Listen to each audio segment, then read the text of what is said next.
Hello, everybody. I'm so glad you chose to tune in today. And if this is your first time with us, as I always say, I pray that it is not your last. In fact, if you are new to Calvary, we would love to get you connected. The best way for you to get connected is to head on out to our website, calvaryalec.org, and there hit the button that says sign up for emails. That's how we would love to engage with you. Hey folks, today we are wrapping up a worship series which is called Beyond the Post. And I'm sitting here at my Thanksgiving dinner table, as many of you will in the coming week. And as we wrap up this series, we want to talk seriously about how it is that we be people of faith in the midst of these deeply divided times. What should be our posture as people of faith? Folks, after the message today, I would love for you to stick around because we've got some exciting updates on a whole bunch of ways that we want to help you get ready for Christmas. Let's worship.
Hey folks, I am sitting here at my makeshift Thanksgiving dinner table.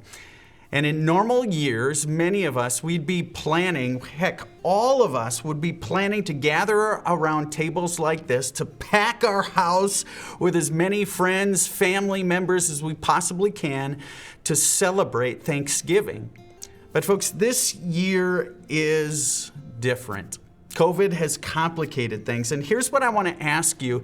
If you have yet to make Thanksgiving plans, if you're not sure whether or not you're going to gather together with family or not, can I ask you this? Would you consider not gathering? Now, here's what I know. It sounds weird for your pastor to ask you to do that, to not get together with family, with friends. I also know some of you are saying, you know what, this COVID stuff, it's overblown. Some of you, maybe you've had COVID and you go, it's not that bad. Well, here's what I need you to know. We have members of our church family who are elderly, members of our church family who are maybe immunocompromised, who have fragile health situations, and they are scared. They're scared.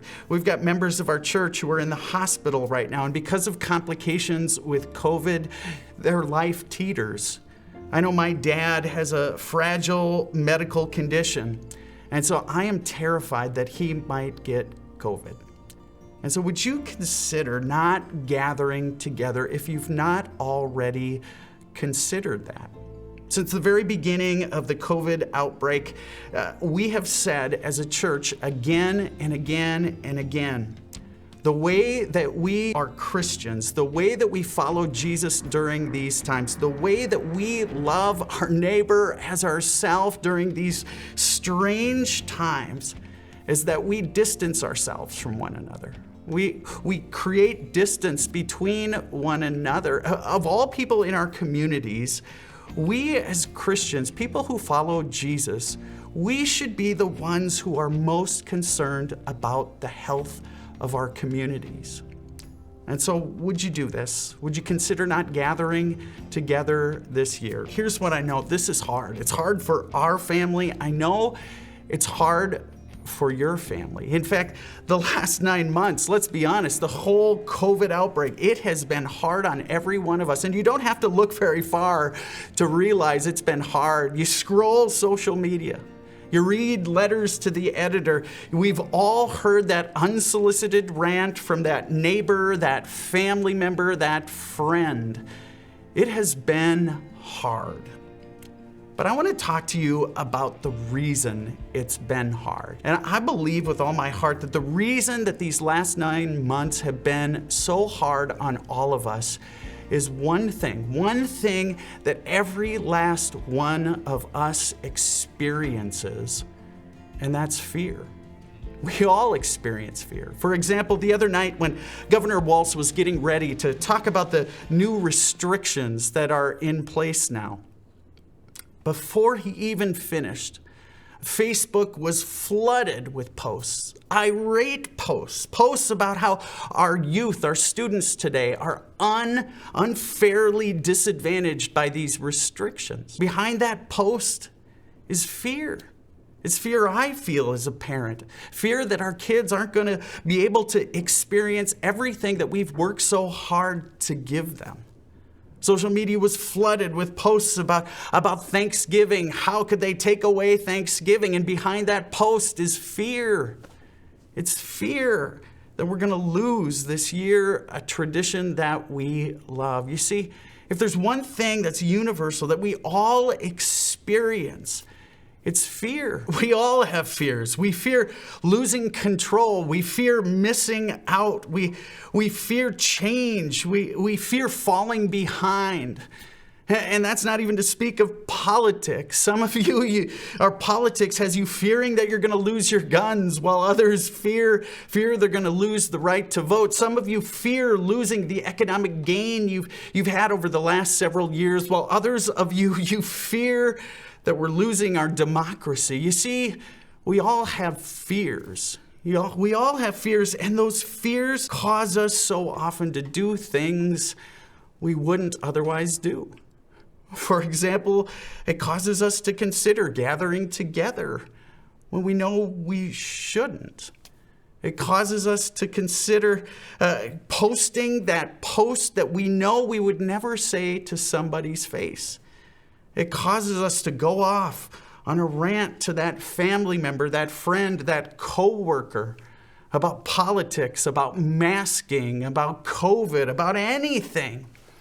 You see, here's the thing. This year has been really hard because behind it all is a whole lot of fear.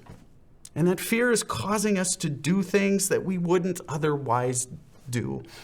In fact, I want to start today by talking about three things that I think fear is causing us to do on a regular basis. And the first is this: fear causes us to cancel people. Fear causes us to cancel people. I don't know what your family looks like, but likely at some point you've had a conversation about whether or not you'll gather together for Thanksgiving or gather together for Christmas. And likely there was some agreement, but maybe there was that one family member that maybe dissented and said, I don't know this year if we should gather together. I just don't think that is a really good idea. And maybe under your breath, you found yourself saying, that Fauci-loving liberal. Or maybe it's the opposite. Maybe in your family, you weren't going to gather together. And you had that one family member who said, come on, guys, this is ridiculous. This COVID stuff, it's not that bad. And under your breath, you found yourself saying that Trumpy of a conservative. Right? We do this. We give people labels so that we can write them off, so that we can cancel them. We live in a canceled culture. There's a great example of this in the Bible. In the book of Luke, chapter 19, we find a great old story. It's the story of Zacchaeus. Remember Zacchaeus, that wee little man? Well, the story of Zacchaeus starts like this. It says, Jesus entered Jericho and was passing through. A man was there by the name of Zacchaeus. He was a chief tax collector and was wealthy. He wanted to see who Jesus was, but being a short man, he could not because of the crowd. So he ran ahead and climbed a sycamore fig tree to see him, since Jesus was coming that way. There's a detail in this story I have never noticed as much as I noticed it today. As I was reading that story, what I wondered about is, why did Zacchaeus go through all the trouble of climbing up this tree way in the back of the crowd all by himself, rather than doing what I do? I'm a little bit vertically challenged like Zacchaeus. And I know what I do when I'm in a big crowd. I do everything I can to get to the front of the crowd, but Zacchaeus didn't do that. He went to that tree. He was out ahead, but he still went to the back, and he went up in that tree all by himself. Do you know why he did that? Because in that town, he had been canceled. They knew who he was. He was a crooked tax collector. He was a sellout. He was a sellout to the Roman Empire. He was sleeping with the enemy. They knew his kind. You see, they had canceled him. And so Zacchaeus knew his spot. He knew back off by himself was the place where he belonged. You see, that's what fear does to us. It causes us to cancel people. The other thing that fear causes us to do is fear often causes us to write stories about people. It's the same in this story of Zacchaeus. The story goes on. It says, when Jesus reached the spot, he looked up and said to him, to Zacchaeus, Zacchaeus, come down immediately. I must stay at your house today. So he came down at once and welcomed him gladly. Now listen to this. All the people saw this, and they began to mutter.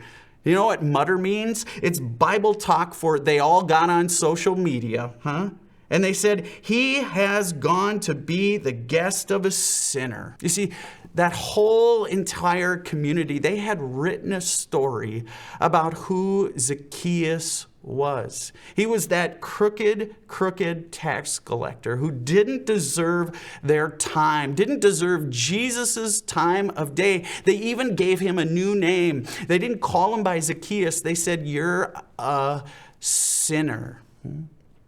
But Jesus, instead, he looks at Zacchaeus, and rather than writing a story about him, rather than telling a narrative, Jesus uses his name. Did you notice that? He used his name. He said, Zacchaeus, you come down. You see, we do this. Fear causes us to write stories about people. We use sort of the worst stereotypes, and we write stories about people.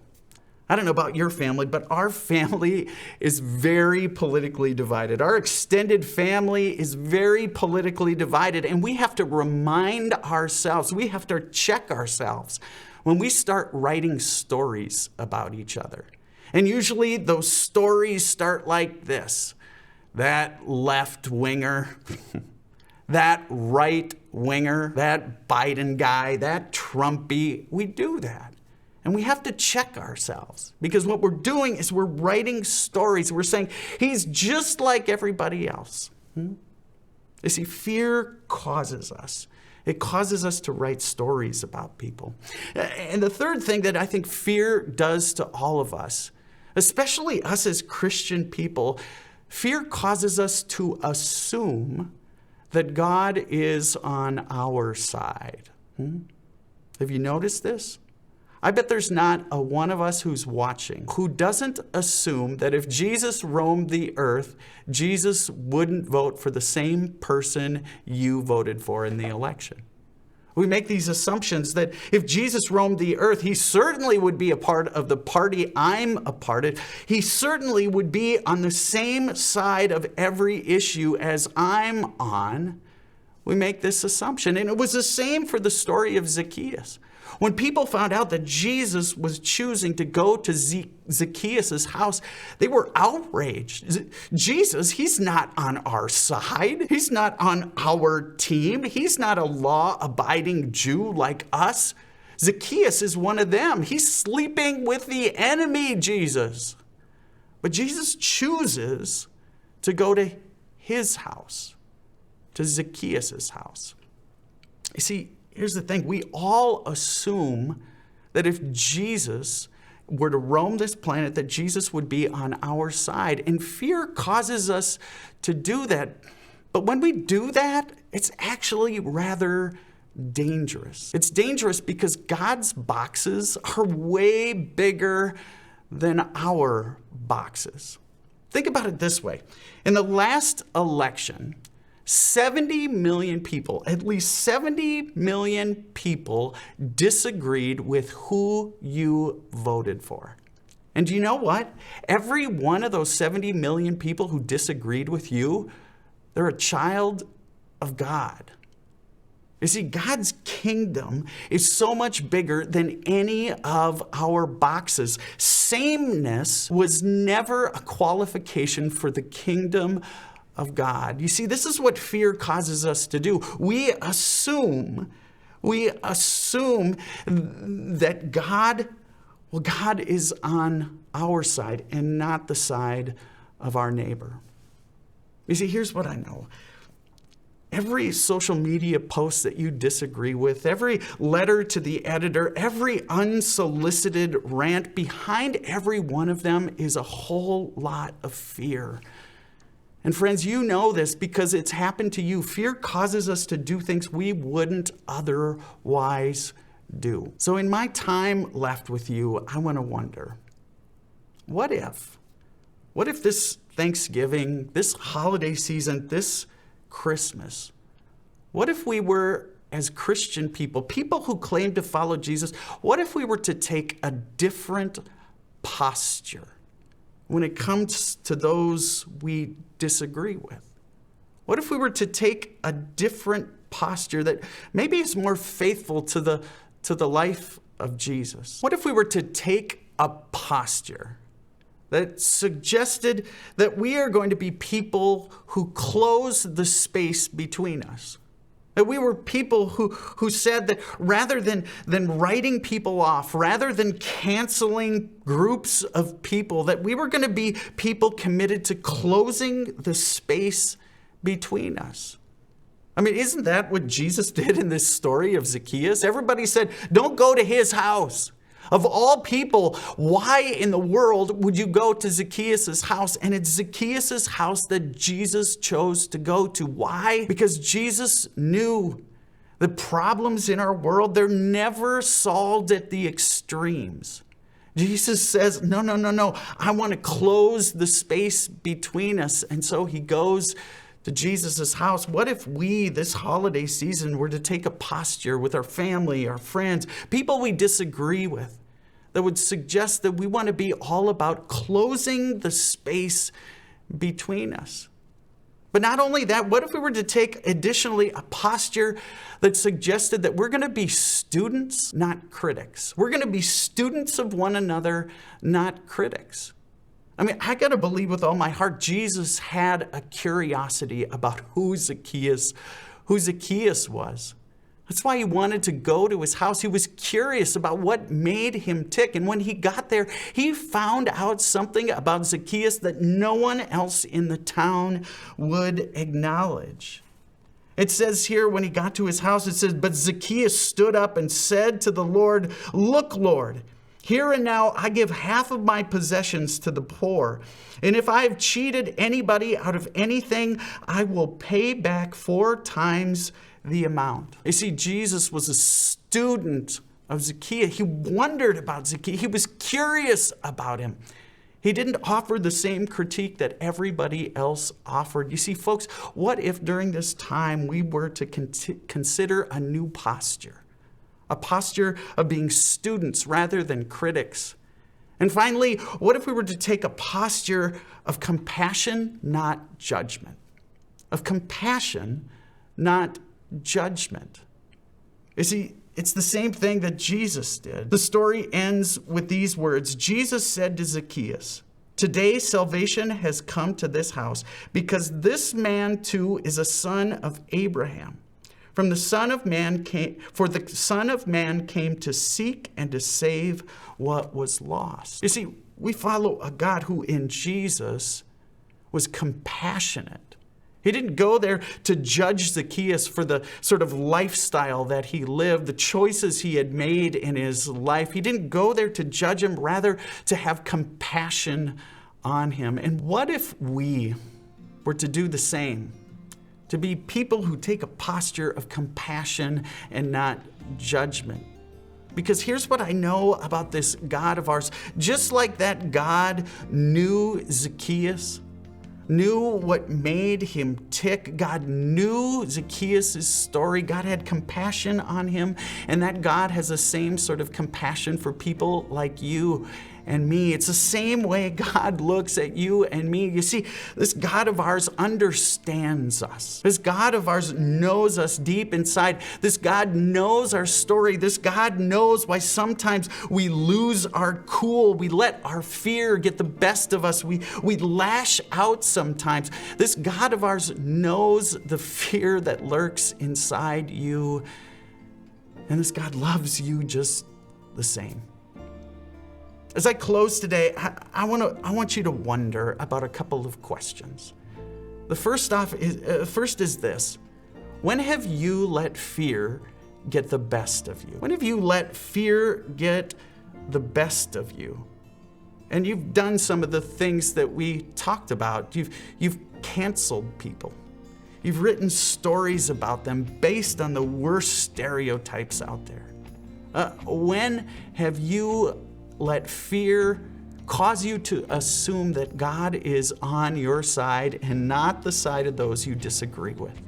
When have you let fear get the best of you? Secondly, how do we help one another close the space between us? How do we help one another take a posture that says we're going to close the space between us? We're going to choose to be students of one another rather than critics of one another.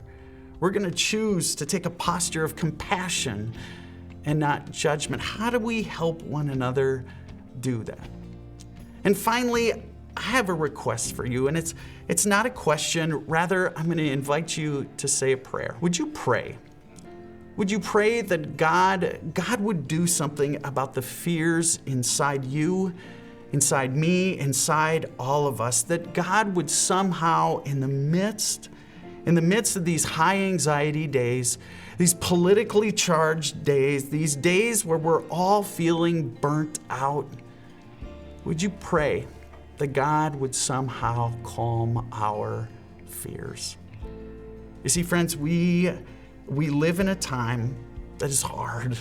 It is hard. And it's hard because we all have fears. If there's one thing that's universal about every last one of us, it's that we have fears, and those fears cause us all too often to do things we wouldn't otherwise do. But here's what you need to know. We have a God who knows those fears, who knows your story, who understands you. And so as we close today, the band is going to play a song. And whether you like modern music or not, I'm going to ask you to listen to the words of this song, because I think it punctuates better than I could ever punctuate this message. That we have a God who knows deep inside us the fears that we carry with us, the fears that cause us to do things we wouldn't otherwise do. A God who calls us to close the distance between us. A God who calls us to be students of one another, not critics. A God who invites us to be compassionate, not judgmental. Folks, sit back and listen.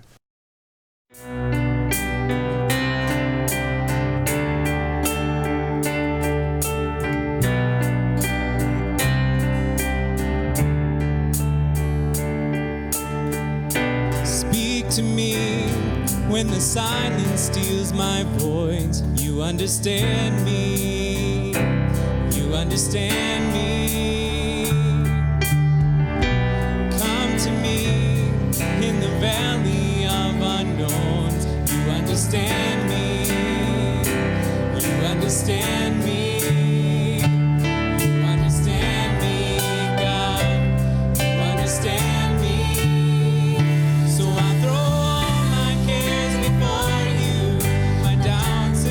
Don't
Father's hands. I will rest in the Father's hands. We will rest in the Father's hands. I will rest. I will rest in the Father's hands. We will rest in the Father's hands. So I throw all my cares before you. My doubts and fears don't scare you. You're bigger than I thought you were. You're bigger than I thought. So I stop all negotiations with the God of all creation. You're bigger than I thought you were. You're bigger than I thought you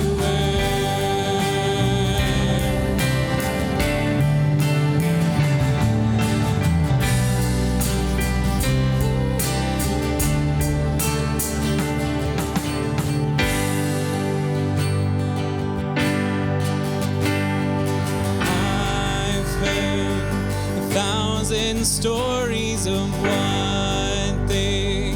Think you're lying, but I've heard the tender whisper of love in the dead of night. But you tell me that you're pleased and that I'm never alone. You're a good, good Father. It's who you are. It's who you are. It's who you are. And I'm loved by you. It's who I am. It's who I am. It's who I am.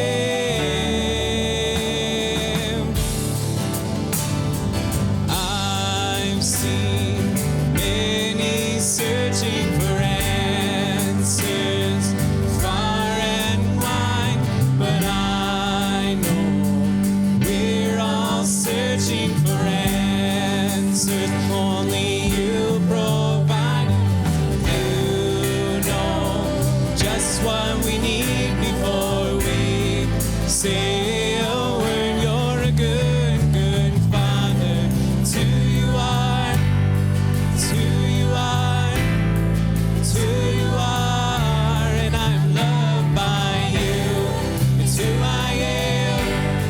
It's who I am. It's who I am. You are perfect in all of your ways. You are perfect in all of your ways. You are perfect in all of your ways to us.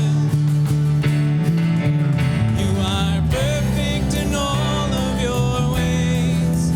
You are perfect in all of your ways. You are perfect in all of your ways to us. Love so undeniable, I can hardly speak. Peace so unexplainable, I can hardly think as you call me. Deeper still as you call me. Deeper still as you call me. Deeper still into love, love. Good, good Father. It's who you are. It's who you are. It's who you are. And I'm loved by you. It's who I am. It's who I am. It's who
shall soon dissolve like snow.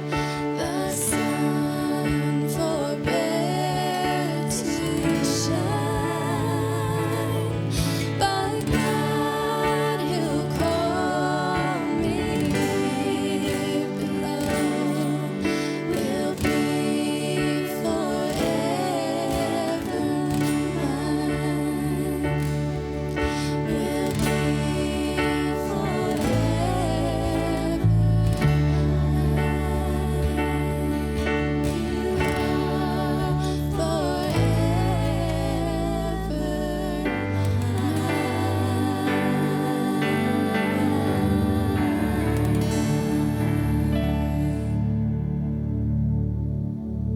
Thank you so much for joining us for worship today. We'll end with the Lord's Prayer. Our Father, who art in heaven, hallowed be thy name. Thy kingdom come, thy will be done, on earth as it is in heaven. Give us this day our daily bread, and forgive us our trespasses, as we forgive those who trespass against us. And lead us not into temptation, but deliver us from evil. For thine is the kingdom, and the power, and the glory, forever and ever. Amen. Folks, thanks again for tuning in to worship today. If you are new to Calvary, we would love to get connected with you. One of the ways you can get connected is by signing up for our weekly emails. You can do that by heading out to our website, calvaryalec.org, and there click on the button that says sign up for emails. If you're gathered together maybe today with a couple of friends or maybe your family and you want to keep the conversation going, we want you to know that out on our website is a discussion guide.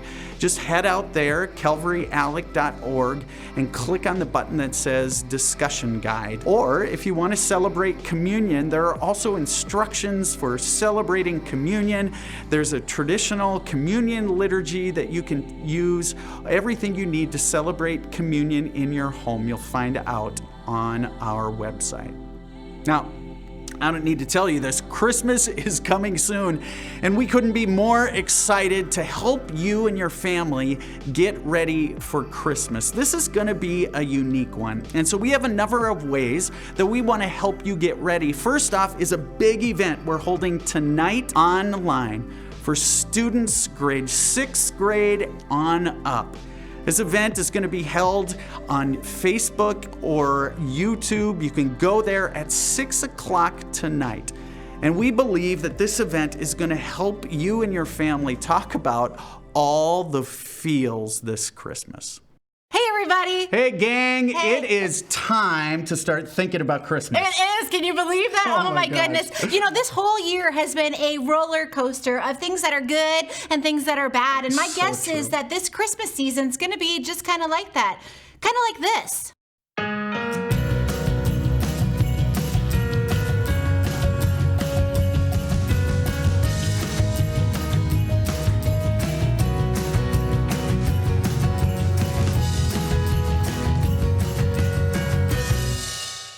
Now, this year has had a lot of feelings, both good and both bad. Like, good, school's on break. Bad, there's a pandemic. Good, we're back in school. Bad, we're not back in school. Maybe that's both good and bad. I don't know. So true, so true. And students, here's what I know.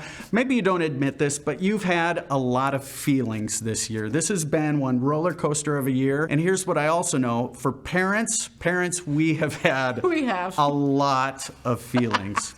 And so as we process those feelings and get ready for this Christmas, we want to gather together with all of you on November 22nd at 6 o'clock. We're going to gather online and we're going to get ready for what we know is going to be an upside down, inside out, backwards Christmas. That's so true. When you sign up to join us for this online event, you're going to get a box like this delivered to your door. And inside this box are experiments and craft projects, conversation cards, and a lot of other tools to be able to help equip you to be able to talk about why sometimes a life that follows Jesus is exactly that, upside down, inside out, and backwards. backwards. Just like it was at the very first Christmas. So true. So students, Families, would you do this for me? Right now, would you go to our website, calvaryalec.org, and there sign up to join us for our event on November 22nd at 6 o'clock. It's called Getting Ready for an Upside Down, Inside Out, Backwards Christmas. Hey, folks, we love you all. We'll see you soon. Parents and students, we hope you'll tune in tonight at 6 o'clock on either Facebook or YouTube. If you want to receive a box of goodies delivered to your door, you can head out to our website, calvaryalec.org, and hit the button that says Backwards Christmas. All right, folks, another way we want to help you and your family get ready for Christmas is we're having a Christmas night of worship. It's coming up on December 4th in the evening. Please join us online for a night of music. Here's what I know about music. At the end of every worship service, it's not the words of the sermon you remember, it's the songs. And so we're going to sing all those great songs of our Christmas tradition. December 4th, check that out. Last but not least, I want to let you know about a special website we've created. The website is called christmaswithcalvary.com. And there, during this unique year where we will not be gathering together in person for Christmas, we have a whole treasure trove of goodies to help you plan Christmas in your home. We're going to be adding things to this website throughout the season. It's a website you can share with friends and family to help them celebrate Christmas as well. Again, head on out to that website, christmaswithcalvary.com. Last but certainly not least, next weekend we start our march towards Christmas. And as I said, we want to help you get ready for Christmas. And so we're going to begin a worship series next week called, get this, A Backwards Christmas.